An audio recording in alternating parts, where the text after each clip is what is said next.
2 Chronicles chapter 25. Amaziah was 25 years old when he became king, and he reigned in Jerusalem 29 years. His mother's name was Jehoaddan. She was from Jerusalem. He did what was right in the eyes of the Lord, but not wholeheartedly. After the kingdom was firmly in his control, he executed the officials who had murdered his father, the king. Yet he did not put their children to death, but acted in accordance with what is written in the law, in the book of Moses, where the Lord commanded, "Parents shall not be put to death for their children, nor the children put to death for their parents.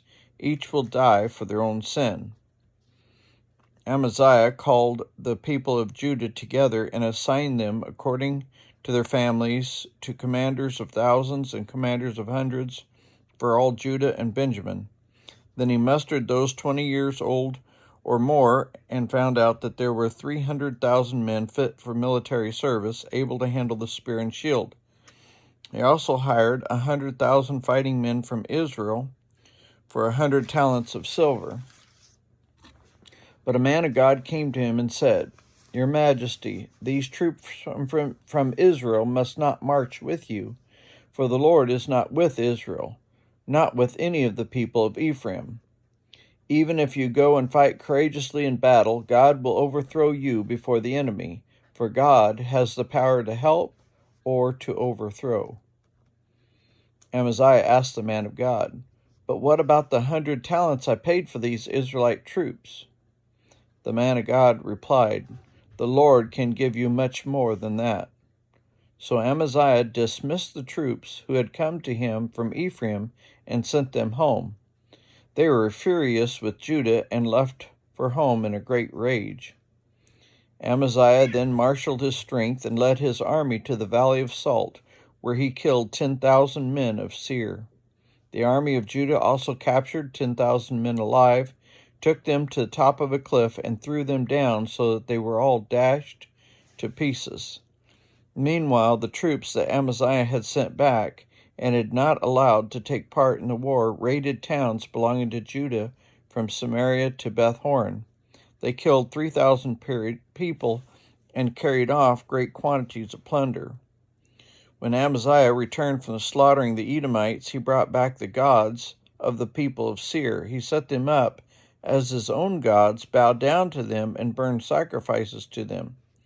The anger of the Lord burned against Amaziah, and he sent a prophet to him who said, "Why do you consult this people's gods, which could not save their own people from your hand?" While he was still speaking, the king said to him, "Have we appointed you advisor to the king? Stop! Why be struck down?" So the prophet stopped, but said, "I know that God has determined to destroy you because you have done this and have not listened to my counsel." After Amaziah the king of Judah consulted his advisers, he sent this challenge to Jehoash, son of Jehoahaz, the son of Jehu, king of Israel. "Come, let us face each other in battle." But Jehoash, king of Israel, replied to Amaziah, king of Judah, "A thistle in Lebanon sent a message to a cedar in Lebanon, 'Give your daughter to my son to marriage.' Then a wild beast in Lebanon came along and trampled the thistle underfoot. You say to yourself that you have defeated Edom, and now you are arrogant and proud, but stay at home. Why ask for trouble and cause your own downfall and that of Judah also?"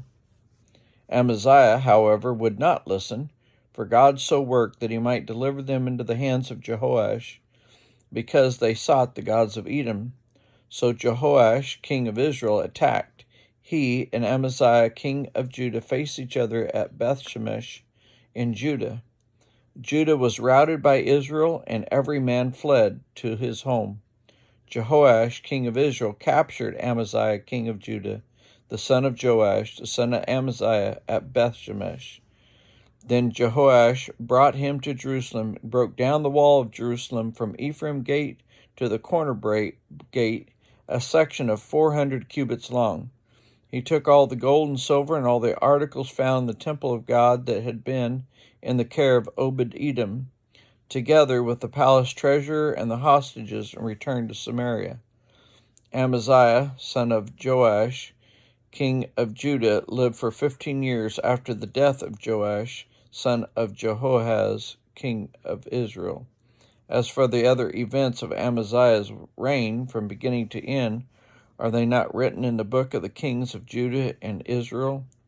From the time that Amaziah turned away from following the Lord, they conspired against him in Jerusalem, and he fled to Lachish. But they sent men after him to Lachish and killed him there.